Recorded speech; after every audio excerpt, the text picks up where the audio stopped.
ரொம்ப ஈஸியாக ரொம்ப ஈஸியாக தக்காளி குழம்பு எப்படி செய்யலான்னு பார்க்கலாம். கேஸ் ஆன் பண்ணிவிட்டு கடாயில் எண்ணெய் ஊற்றிடலாம். ஸோ தக்காளி தொக்கு செய்யறதுக்கு தேவையான இன்க்ரீடியன்ட்ஸ் வந்து பார்த்திங்கன்னா வெங்காயம், தக்காளி, கருவேப்பிலை, கொத்தமல்லி.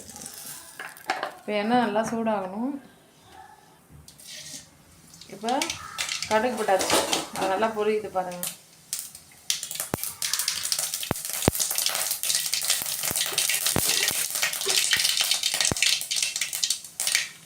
கடுகு பொரிஞ்சிச்சு. அடுத்தது வெங்காயம் வந்து போடும். ஸோ வெங்காயம் நல்லா பொன்னிறமான கலருக்கு நல்லா வதங்கணும். வதங்கினதுக்கு அடுத்து தான் தக்காளி வந்து நம்ம சேர்க்க போகிறோம்.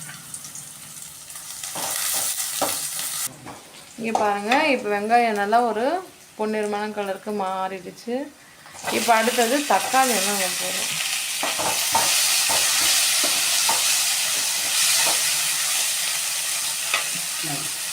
தக்காளியை போட்டுட்டு தக்காளி வதங்கிறதுக்கு விடணும். அது ஒரு 5 நிமிஷம் ஆகும். நல்லா வதங்கி வரும்.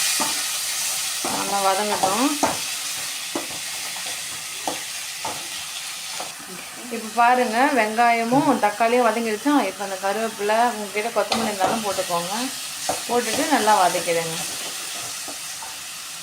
அடுத்தது வந்து பார்த்திங்கன்னா மிளகாய் தூள் வந்து போட்டுக்கோம். இது தக்காளி குழம்பு, ஸோ நல்லா கம்மியாக மிளகாய் தூள் போட்டாலே போதும். இது தக்காளி தொக்கா தானே நம்ம செய்கிறோம், அதனால் வந்து ரொம்ப கம்மியாகவே போட்டுக்கோங்க. அப்புறம் கல்லுப்பு இருந்தால் கல்லுப்பு போட்டுக்கோங்க. மொத்தமாக இது மாதிரி கிளறிட்டு தண்ணி ஊற்றிக்கோங்க. இப்போ நல்லா இது மாதிரி கிளறி விட்டுங்க. இதுக்கு ஒரு 2 கொதி வர அளவுக்கு விடணும். 2 கொதி நல்லா கொதிச்சு வந்துச்சுன்னா சூப்பரான ஈஸியான டேஸ்டியான தக்காளி குழம்பு தயாராகிடுச்சு.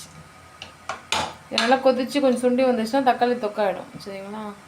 தக்காளி தொக்கு குழம்பு செம்ம டேஸ்ட்டாக இருக்கும். இது வந்து நீங்கள் இட்லி கூட, தோசை கூட, சாப்பாடு கூட, எது கூட வேணால் சாப்பிட்லாம். ரொம்ப சுவையாக இருக்கும். உங்கள் வீட்டில் இதே மாதிரி செஞ்சு ட்ரை பண்ணி எப்படி இருந்துச்சுன்னு கமெண்ட் செக்ஷனில் கமெண்ட் பண்ணுங்கள்.